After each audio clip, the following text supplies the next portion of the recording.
Hello વિદ્યાર્થી મિત્રો, આપણે ફરી મળી ગયા છીએ. તો આજે આપણે ધોરણ 6 વિજ્ઞાન તેમાં પદાર્થોનું અલગીકરણ વિશે આજે ભણીશું. તો ચાલો આપણે શરૂ કરીએ. તો વિદ્યાર્થી મિત્રો, આ પ્રકરણને આપણે બે વિભાગમાં વહેંચાયેલા હતા. પહેલું હતું ઘન પદાર્થોનું અલગીકરણ. તે આપણે અગાઉના વિડીયોમાં જોઈ લીધું છે. આજે આપણે પ્રવાહી પદાર્થોનું અલગીકરણ વિશે ચર્ચા કરીશું. તો વિદ્યાર્થી મિત્રો, પ્રકરણ શરૂ કરતા પહેલા આપણે થોડું પુનરાવર્તન કરી લઈએ. તમે આ ચોકલેટને અલગ કરવા માંગો છો.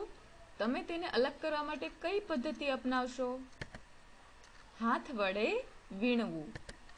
ચોકલેટ તેના કાગળવાળા પેપરના આધાર પર અલગ પાડવામાં આવશે, અથવા તો આપણે પણ એવું જ કરીશું કે કોઈ પણ આપણે ચોકલેટનો એકદમ ઢગલો આપી દે કલરની, તો આપણે તેને કલરથી અથવા તો તેના રેપરની મદદથી આપણે એક સરખી ચોકલેટને અલગ અલગ હાથ વડે વીણીશું. તેથી આ ચોકલેટને અલગ કરવા માટે આપણે હાથ વડે વીણવું તે પદ્ધતિનો ઉપયોગ કરીશું. હવે લોટમાંથી ફોતરા અલગ કરવા માટે તમે કઈ પદ્ધતિ અપનાવશો? ચાળવું. ચોખામાં રહેલા કણોના આધારે ચાળણીની પસંદગી કરવામાં આવે છે. એટલે આપણે લોટમાંથી ફોતરા અલગ કરવા માટે ચાળવાની પદ્ધતિ અપનાવીશું. શું આપણે અત્યાર સુધી અલગ કરેલ પદ્ધતિમાંથી કાદવવાળા પાણીમાંથી પાણીને અલગ કરી શકીએ કે નહીં? અહીં તે પ્રવાહીમાંથી કાદવ અલગ કરે છે. ચાલો આપણે આની સાથે સંકળાયેલ વિવિધ પદ્ધતિઓ જોઈએ કે કઈ પદ્ધતિ દ્વારા આપણે કાદવવાળા પાણીમાંથી પાણીને અલગ કરી શકીએ છીએ. ચાલો આપણે હવે તે જોઈએ. નિક્ષેપણ. કાદવવાળા પાણીને અડધો કલાક હલાવ્યા વગર પડ્યું રહેવા દો. ત્યારબાદ તમે જોશો કે પાણીમાં રહેલ કાદવ તળિયે બેસી ગયો હશે. જ્યારે મિશ્રણમાં રહેલ વજનમાં ભારે ઘટક તેમાં પાણી ઉમેર્યા બાદ નીચે બેસી જાય છે, તે પદ્ધતિને નિક્ષેપણ કહે છે. ત્યારબાદ આવે છે નિતારણ. જ્યારે કાદવ નીચે બેસી જાય છે ત્યારે પાણીને વાસણ ત્રાસું કરી બીજા વાસણમાં ફેરવી નાખવામાં આવે છે. જ્યારે પાણી ઉપર ધૂળયુક્ત પડને દૂર કરવાની પદ્ધતિને આપણે તેને નિતારણ કહી શકીએ છીએ. તેવું આપણે ઘણી વખત આપણા મમ્મી કે પછી આવી પદ્ધતિનો ઉપયોગ આપણે ગમે ત્યારે કરતા હોઈએ છીએ.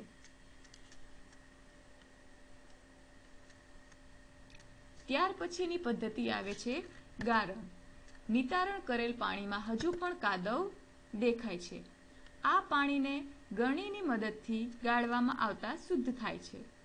તે પદ્ધતિને આપણે ગાળણ કહેવામાં આવે છે. અહીં તમે ચિત્રમાં જોઈ શકો છો કે અશુદ્ધિ હોય છે તે ગળણીની મદદથી ગળણીમાં જ રહી જાય છે અને બાકી ચોખ્ખું પાણી છે તે વાસણમાં જાય છે. ગળણીના છિદ્રોમાં હજુ થોડો કચરો ફસાય છે, તો તેને હજુ સાફ કરી શકાય છે. ચાલો આપણે જોઈએ.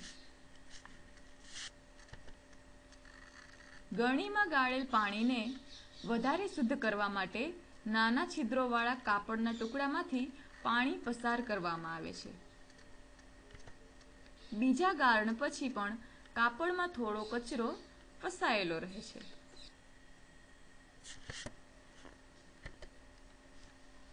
કાપડ દ્વારા ગાળેલ પાણી જો હજુ ડહોળું હોય તો તેને ફિલ્ટર પેપર દ્વારા ગાળવામાં આવે છે. ફિલ્ટર પેપરમાં કાપડ કરતાં નાના છિદ્રો હોય છે. તેથી જે આપણે પહેલા કાપડથી ગાળ્યું હતું તે હવે ફિલ્ટર પેપરમાં ગાળીશું તો પાણી વધારે શુદ્ધ થશે. ફિલ્ટર પેપર દ્વારા ગાળેલ પાણી વધુ ચોખ્ખું છે કે ઓછું ચોખ્ખું છે? આમ તમામ પ્રકારની ગાળવાની પદ્ધતિને ગાળણ કહેવામાં આવે છે. ગાળણ ક્રિયા. જે ચોખા રાંધીએ છીએ, તમારા મમ્મી ઘરે જે ચોખા અથવા તો કઠોળ ગમે તે શાકભાજી લાવે છે અથવા તો બનાવે છે, તો પહેલાં તે ધોવે છે. એવી જ રીતે ચોખા અથવા કઠોળ સામાન્ય રીતે રસોઈ પહેલાં ધોવાઈ જ ગયા હોય છે.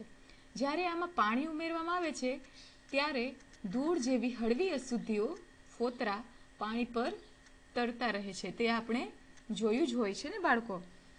તો આવા બધા અશુદ્ધિઓને આપણે કેવી રીતે દૂર કરી શકીએ? અહીં તમને ચિત્રમાં અશુદ્ધિઓ દેખાય છે.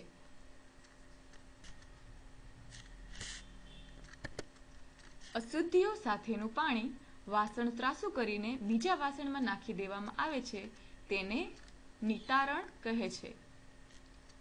આપણે રોજબરોજની ક્રિયામાં આવું કંઈક કરતા જ રહીએ છીએ. તેથી આપણે કહી શકીએ છીએ કે જ્યારે પણ ચોખા કે દાળ કે કોઈ પણ વસ્તુ કે જેમાં કચરો હોય છે, તે આપણે વાસણ ત્રાસું કરીને અને નિતારણની પદ્ધતિ દ્વારા તેમાંથી કચરો દૂર કરી શકીએ છીએ. ચાના પાંદડાઓનો ચામાં ઉપયોગ કરી તેમાંથી ગળણીની મદદથી ચાની ભૂકી અલગ કરવામાં આવે છે. આપણે દરરોજ ચા પીએ છીએ તો ચાના પાંદડાઓનો ચામાં ઉપયોગ કરીને પછી તેને આપણે ગાળીને પીએ છીએ. તો એ એક જાતની ગાળણની ક્રિયા જ કહેવાય છે. તો બાળ મિત્રો, હવે પછીની પદ્ધતિ જોઈએ આપણે બાષ્પીભવન. પાણીને બાષ્પમાં રૂપાંતરિત કરવાની પ્રક્રિયાને બાષ્પીભવન કહે છે. વિદ્યાર્થી મિત્રો, તમને શું લાગે છે કે મીઠું ક્યાંથી આવ્યું હશે? અહીં તમે ચિત્રમાં જોઈ શકો છો, તો થોડોક આઈડિયા લગાવો કે મીઠું ક્યાંથી આવ્યું હશે. દરિયાના પાણીમાં ઘણા ક્ષાર આવેલા હોય છે. આમાંનો એક ક્ષાર સામાન્ય મીઠું છે.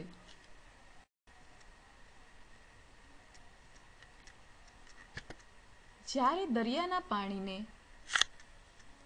છીછરા ખાડામાં ભરવામાં આવે છે ત્યારે સૂર્યપ્રકાશથી પાણી ગરમ થાય છે અને ધીમે ધીમે બાષ્પીભવન દ્વારા બાષ્પમાં ફેરવાય છે.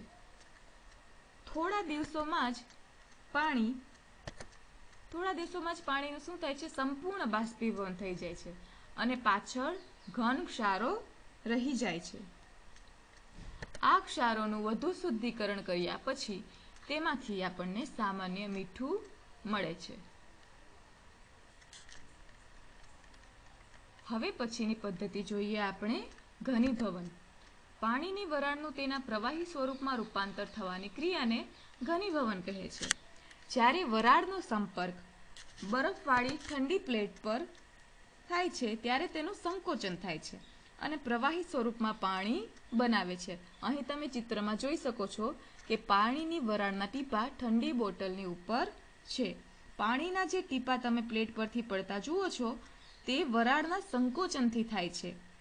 એટલે આપણે કહી શકીએ છીએ કે પાણીની વરાળનું તેના પ્રવાહી સ્વરૂપમાં રૂપાંતર થવાની ક્રિયાને ઘનીભવન કહે છે. તમે ક્યારેય થોડીવાર પહેલાં જ ઉકાળેલા દૂધને વાસણ પણ ઢાંકેલી પ્લેટના નીચેના ભાગમાં જામેલા પાણીના ટીપા જોયા છે? બધું જ પાણી બાષ્પીભવન થઈ જાય છે કે પછી કીટલીમાં શું બચે છે? આ રીતે આપણે આ જે નિતારણ, ગાળણ, બાષ્પીભવન અને ઘનીભવન જેવી પદ્ધતિઓ દ્વારા મીઠું, રેતી અને પાણીને અલગ કર્યા. તો અહીં તમે જોઈ શકો છો કે આપણે શું શું ભણ્યા આજે.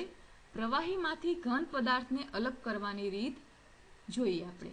હવે પ્રવાહીમાંથી ઘન પદાર્થને અલગ પાડવું તેના માટે આપણે પહેલાં જોયું નિક્ષેપણ, ત્યારબાદ ગાળણ ક્રિયા, બાષ્પીભવન, ઘનીભવન અને નિક્ષેપણની અંદર જ આપણે નિતારણ પણ જોયું.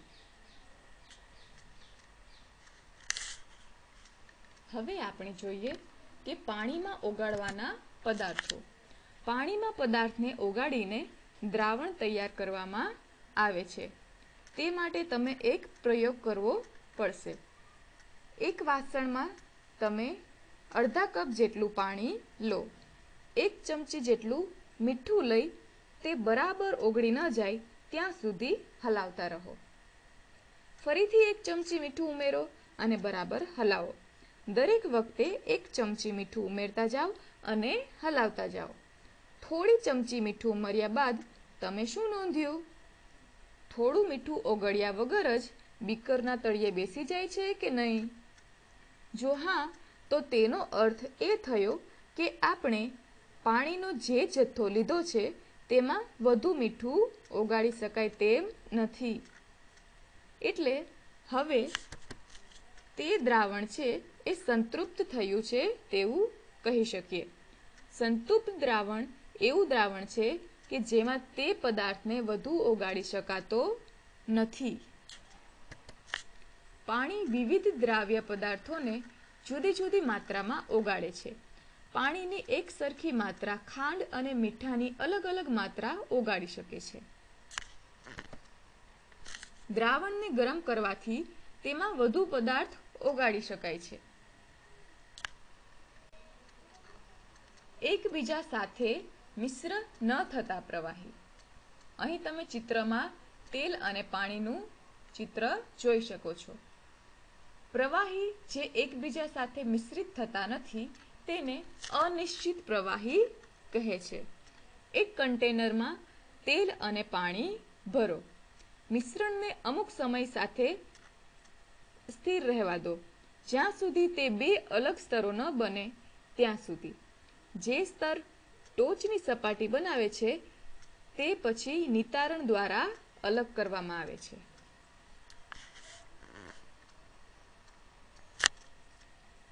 તો હવે આપણે શું જોયું તેનો આપણે સારાંશ જોઈએ. મિશ્રણમાં ઘટકોના કદમાં વિવિધતા હોય ત્યારે તેમને અલગ કરવા માટે ચાળવું અને ગાળવું એ પદ્ધતિ વપરાય છે તે આપણે સમજ્યું. અદ્રાવ્ય, ઘન અને પ્રવાહીના મિશ્રણમાં ઘટકોને અલગીકરણ માટે ગાળણ વપરાય છે તે પણ આપણે સમજ્યું. પ્રવાહીના વરાળમાં રૂપાંતરિત થવાની ક્રિયાને બાષ્પીભવન કહે છે. આપણે જાણીએ છીએ કે વરસાદ છે તે પણ એક બાષ્પીભવનની જ ક્રિયાને આધારે થાય છે. પ્રવાહીમાં દ્રાવ્ય થયેલ ઘન પદાર્થોને અલગ કરવામાં બાષ્પીભવન વપરાય છે. સંતૃપ્ત દ્રાવણ એવું દ્રાવણ છે કે જેમાં તે પદાર્થ વધુ ઓગળી શકતો નથી. દ્રાવણને ગરમ કરવાથી તેમાં વધુ પદાર્થ ઓગળી શકાય છે. પાણી તેનામાં જુદા જુદા પદાર્થોને જુદા જુદા જથ્થામાં ઓગાળે છે. તે પણ આપણે આમાં સમજી લીધું. તો બાળકો, હવે આપણે પારિભાષિક શબ્દો જોઈએ. નિક્ષેપણ એટલે કે સેડિમેન્ટેશન, નિતારણ ડિકેન્ટેશન, ગાળણ ફિલ્ટરેશન, સંતૃપ્ત સ્ટ્રેઇનર, બાષ્પીભવન ઇવાપોરેશન, ઘનીભવન કન્ડેન્સેશન.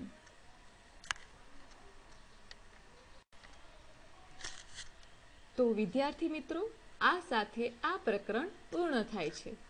હવે આપણે બીજા પ્રકરણમાં મળીશું. આભાર.